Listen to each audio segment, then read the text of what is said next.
Welcome back to my YouTube channel. నేను కుమార్. మనమైతే ఇవాళ కలిగట్లను ఊరు వచ్చాం అనమాట. అదే వర్క్ వచ్చాం. వర్క్ ప్రాసెస్లో ఇక్కడ ఒక కొత్త బ్రిడ్జ్ అయితే ఓపెన్ అయింది. ఓపెన్ అయ్యి చాలా రోజులైంది కానీ మనం ఎప్పుడు రాలేదు కదా, అందుకని ఒక కొత్త వీడియో ఒకటి తీస్తున్నాను. బ్రిడ్జ్ అయితే చూడడానికి బాగుంది, వ్యూ కట్ట మీకు ముందున్న వీడియోలో చూపిస్తాను చూద్దరు, కానీ చాలా బాగుంది వ్యూ అయితే.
వైర్లు అయితే చాలా గట్టిగానే ఉన్నాయి.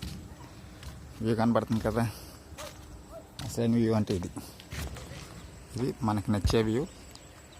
ఓ పక్కన వాటరు, మరి పక్కన కొబ్బరి చెట్లు, ఈ పక్కన రొయ్యల చెరువులు.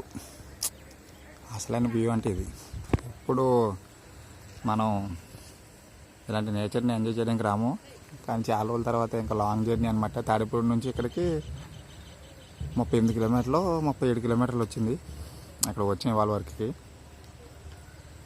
కనబడుతుంది కదా వ్యూ అయితే ఇది. మీకు ఫ్రంట్ వ్యూలో చూపించింది బాగుంది కదా, నాకైతే చాలా నచ్చింది. మనం అయితే ఎప్పుడు అలాంటి ప్లేస్కి రాలేదు కాబట్టి మనకు కొత్తగా ఉంటుంది. ఇక్కడ ఆల్రెడీ చూసిన వాళ్ళకి అందరికీ అలవాటే. మనం ఈ వీడియో తీయడానికి స్పెషాలిటీ ఏంటంటే, మన యూట్యూబ్ ఛానల్లో ఏ వీడియో కట్ట అప్లోడ్ చేయట్లేదు మనం.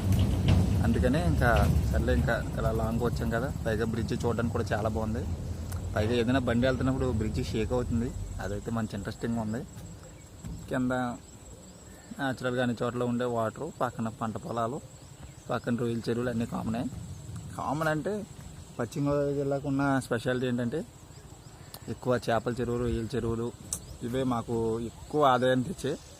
సెకండ్ వన్ ఇంకా మాకు పెద్ద కాలువ, ఎర్ర కాలువ, పెద్ద కాలువ అనేవి చాలా ఉన్నాయి. కానీ ఈ కాలువలన్నింటికి కలిపి అన్నింటికి గోదావరి నుంచి స్టార్టింగ్ అనమాట. తెలుసు కదా, గోదావరి రాజమండ్రి దగ్గర. అక్కడ నుంచే కాలువల కింద విడిపోయి అలాగెళ్ళి అన్ని ఊర్లో అలా కలుపుకుంటూ వెళ్తాయి అన్నమాట. ఇది వెనకాల ఉన్న వ్యూ అయితే. నా వెనక చూస్తున్నారు కదా, అసలు వ్యూ అయితే అదిరిపోయింది. అంటే మన ముఖం నల్లగా ఉందని అనుకోవద్దు, వర్క్ వచ్చాం కదా అలాగ ఉంటుంది ముఖం.